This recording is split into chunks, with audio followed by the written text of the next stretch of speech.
Friends, ರೈತ ಬಂಧು ಚಾನಲ್ಗೆ ಸ್ವಾಗತ. ಇವತ್ತಿನ ವಿಡಿಯೋದಲ್ಲಿ ನಾನು ಸೌತೆಕಾಯಿ ಕೃಷಿಯ ಬಗ್ಗೆ ತಿಳಿಸ್ಕೊಡ್ತಾ ಇದ್ದೀನಿ. ನಾವು ಈಗ ಪ್ರೆಸೆಂಟಾಗಿ ಸೌತೆಕಾಯಿಯನ್ನು ನಾವು ನಾಟಿ ಮಾಡೋದು ಒಂದು ವಿಡಿಯೋ ಹಾಕಿದ್ದೆ. ಈಗ ನಾವು ಹಾರ್ವೆಸ್ಟಿಂಗ್ ಮಾಡ್ತಾ ಇದ್ದೀವಿ, ಅಂದರೆ ಸೌತೆಕಾಯಿಯನ್ನು ಕಟಿಂಗ್ ಮಾಡ್ತಾ ಇದ್ದೀವಿ. ಈಗ ನಾವು ಯಾವ ರೀತಿ ಮಾರ್ಕೆಟಲ್ಲಿ ಮೂವ್ಮೆಂಟ್ ಇದೆ ಮತ್ತು ಯಾವ ರೀತಿ ರೇಟ್ ಆಗ್ತಾ ಇದೆ ಬಾಕ್ಸಿಗೆ ಅನ್ನೋದನ್ನು ಇವತ್ತಿನ ವಿಡಿಯೋದಲ್ಲಿ ನಾನು ತಿಳಿಸ್ಕೊಡ್ತಾ ಹೋಗ್ತೀನಿ.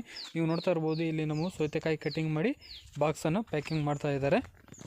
ಇಲ್ಲಿ ನೋಡ್ಬೋದು, ಈ ರೀತಿ ನಾವು ಬಾಕ್ಸನ್ನು ಪ್ಯಾಕಿಂಗ್ ಮಾಡ್ತೀವಿ. ಮಳೆ ಇರೋದಕ್ಕೆ ಕಾರಣ ಆಗಿ ಇದು ಸ್ವಲ್ಪ ಡಲ್ ಕಾಣ್ತದೆ. ಇಲ್ಲಾಂದರೆ ಈ ರೀತಿ ಶೈನಿಂಗ್ ಇರುವಾಗಲೇ ನೀವು ಕಟಿಂಗ್ ಮಾಡಿ ದಪ್ಪ ಆಗೋದಕ್ಕೆ ಈ ರೀತಿ ನೀವು ಪ್ಯಾಕ್ ಮಾಡಿದರೆ ನಿಮಗೆ ಮಾರ್ಕೆಟಲ್ಲಿ ತೆಗೆದುಕೊಳ್ಳೋರು ಬೇಗ ತೆಗೆದುಕೊಳ್ತಾರೆ ಮತ್ತು ರೇಟು ಸಹ ಚೆನ್ನಾಗಾಗುತ್ತೆ. ಈ ರೀತಿ ನೀವು ಬಾಕ್ಸ್ ಫಿಟ್ಟಿಂಗ್ ಕರೆಕ್ಟ್ ಮಾಡಬೇಕು. ಇವು ದಪ್ಪನು ಅಂದರೆ ಮೀಡಿಯಮ್ ಸೈಜ್ ದಪ್ಪ ಏನಿರುತ್ತೋ ಅದನ್ನು ಬೇರೆ ಬಾಕ್ಸ್ ಮಾಡ್ತಾಯಿದ್ವಿ. ಹಾಗೆ ಮೀಡಿಯಮ್ ಇರುವಂಥದ್ದನ್ನ ಬೇರೆ ಬಾಕ್ಸ್ ಮಾಡ್ತಾಯಿದ್ವಿ.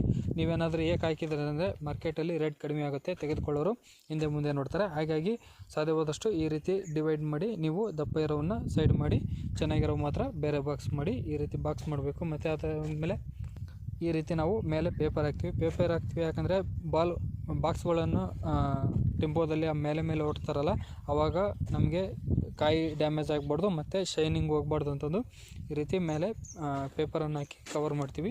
ಇಲ್ಲಿ ನೋಡ್ಬೋದು ನೀವು ಕಾಯಿ ಯಾವ ರೀತಿ ಇಳುವರಿ ಬಂದಿದೆ ಮತ್ತು ಯಾವ ರೀತಿ ಶೈನಿಂಗ್ ಇದೆ ಅನ್ನೋದನ್ನು ನಾನು ತೋರಿಸ್ತಾ ಇದ್ದೀನಿ.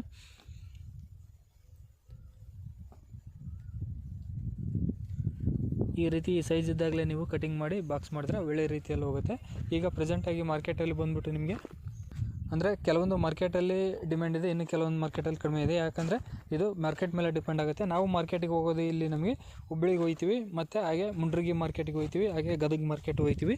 ಈ ರೀತಿ 3 ಮಾರ್ಕೆಟಲ್ಲಿ ನಮಗೆ 700ರಿಂದ 800 ರೂಪಾಯಿ ಈ ರೀತಿ ಆಗ್ತಾಯಿದೆ. ಅದು ಕೆಲವೊಂದು ಮಾರ್ಕೆಟ್ ಮೇಲೆ ಡಿಪೆಂಡ್ ಆಗುತ್ತೆ. ಮತ್ತು ಇಲ್ಲಿ ಲೋಕಲ್ ಸಂತೆಗಳು ಇರ್ತಾವಲ್ಲ, ಅಲ್ಲಿ ಸಹ 700-800 ರೂಪಾಯಿ ರೇಟಿಗೆ ಈಗ ಪ್ರೆಸೆಂಟಾಗಿ ಮಾಡ್ತಾಯಿದ್ದೀವಿ.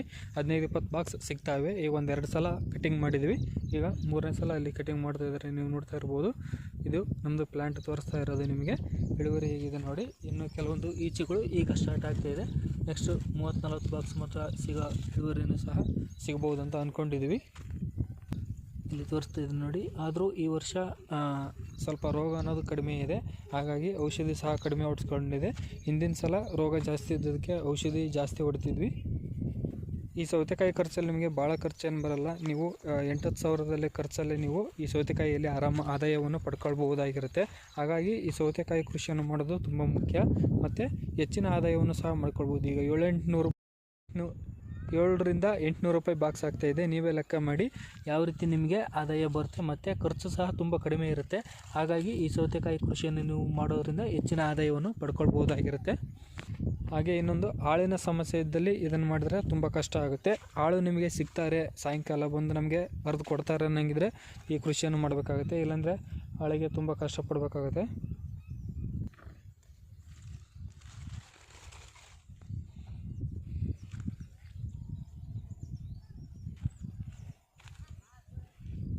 ಈಗಾಗಲೇ ಈ ಭಾಗ ಕಟಿಂಗ್ ಮಾಡಿದ್ದಾರೆ, ಹಾಗಾಗಿ ಕಾಯಿ ಕಡಿಮೆ ಇದೆ. ನೆಕ್ಸ್ಟ್ ಅಲ್ಲಿ ಮುಂದೆ ಕಟಿಂಗ್ ಮಾಡ್ತಾ ಇದ್ದಾರೆ.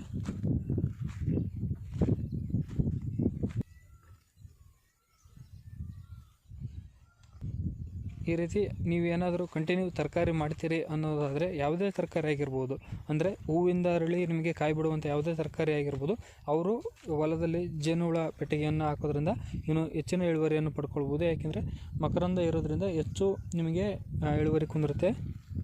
ಸಾಧ್ಯವಾದಷ್ಟು ನಾವು ಈ ರೀತಿ ತರಕಾರಿ ಕೃಷಿಯನ್ನು ಮಾಡ್ತೀರ ಅನ್ನೋದಾದರೆ ಜೇನುಹುಳಗಳ ಪೆಟ್ಟಿಗೆಯನ್ನು ನೀವು ಅಳವಡಿಸ್ಕೊಳ್ಳಿ ಹೊಲದಲ್ಲಿ, ಇನ್ನೂ ಹೆಚ್ಚಿನ ಇಳುವರಿಯನ್ನು ನೀವು ಪಡ್ಕೊಳ್ಬೋದಾಗಿರುತ್ತೆ. ಈ ಮಳೆಗಾಲದಲ್ಲಿ ಸಮಸ್ಯೆ ಏನಂದರೆ ಈ ಮಳೆಗಾಲದಲ್ಲಿ ಸಮಸ್ಯೆ ಸ್ವಲ್ಪ ಜಾಸ್ತಿ ಇರುತ್ತೆ, ಮಳೆ ಕಾಡ್ತಾ ಇರುತ್ತೆ. ಈಗ ನೋಡಿ ಸ್ವಲ್ಪ ಮಳೆ ಉದುರಿಬೇಕಿದೆ, ಸ್ವಲ್ಪ ಹೊತ್ತು ನಿಂದಿರಬೇಕಾಗುತ್ತೆ, ಸ್ವಲ್ಪ ಹೊತ್ತು ಅರಿಬೇಕಾಗುತ್ತೆ, ಇಲ್ಲ ತೋರಿಸ್ಕೊಂಡಾಗಲಿ ಅರಿಬೇಕಾಗುತ್ತೆ. ಯಾಕೆಂದರೆ ಬಿಡೋಂಗಿಲ್ಲ, ಅರಿಯೋದು ಬಿಟ್ಟರೆ ಕಾಯಿ ದಪ್ಪ ಆಗುತ್ತೆ, ರೇಟ್ ಕಡಿಮೆ ಆಗುತ್ತೆ ನಿಮಗೆ. ಹಾಗಾಗಿ ಯಾವುದೇ ಕಾರಣಕ್ಕೂ ಅರಿಯೋದು ಮಾತ್ರ ಬಿಡುವ ಆಗಿಲ್ಲ. ಮಳೆ ಬಂದರೆ ಅರಿಬೇಕು, ಮಳೆ ಬರಲಿಲ್ಲ ಅಂದ್ರೂ ನಾವು 2 ದಿನಕ್ಕೆ ಕಟಿಂಗ್ ಮಾಡಿಬಿಡಬೇಕು. 2 ದಿನದ ಮೇಲೆ ಆಯ್ತು ಅಂದರೆ ತುಂಬ ಲಾಸ್ ಉಂಟಾಗುವ ಚಾನ್ಸಸ್ ಅತಿ ಹೆಚ್ಚಾಗಿರುತ್ತೆ. ಹಾಗಾಗಿ ಇದನ್ನೊಂದು ಗಮನದಲ್ಲಿಟ್ಕೊಂಡು ನೀವು ಈ ಕೃಷಿಯನ್ನು ಮಾಡಬೇಕಾಗುತ್ತೆ. ಈಗ ಒಂದು 10-15 ನಿಮಿಷದ ಕೆಳಗಡೆ ಮಳೆ ಸ್ವಲ್ಪ ಆಗೋಯಿತು. ಯಾಕೆ ನಮಗೆ ಜೋರಾಗಿ ಬರಲಿಲ್ಲ, ಸ್ವಲ್ಪ ಬಂದೋಯಿತು. ಹಾಗಾಗಿ ಅರಿಯೋಕ್ಕೆ ಅನುಕೂಲ ಆಯಿತು. ಅಕಸ್ಮಾತ್ ಜೋರು ಮಳೆ ಐತೆ ಅಂತಂದರೆ ಅರಿಯೋಕ್ಕಾಗೋದಿಲ್ಲ, ಆಳುಗಳು ಯಾರು ತೋರಿಸ್ಕೊಂಡು ಅರಿಯೋದಿಲ್ಲ. ಹೀಗೆ ನೀವು ಕಡಿಮೆ ಖರ್ಚಿನಲ್ಲಿ ತರಕಾರಿ ಕೃಷಿ ಮಾಡಿ ಹೆಚ್ಚಿನ ಆದಾಯವನ್ನು ಸಹ ಪಡೆಯುವುದಿರುತ್ತೆ. ಇದಿಷ್ಟು ಇವತ್ತಿನ ವಿಡಿಯೋ ಇಷ್ಟ ಆದರೆ ಲೈಕ್ ಮಾಡಿ, ಶೇರ್ ಮಾಡಿ, ಕಮೆಂಟ್ ಮಾಡಿ. Thank you for watching.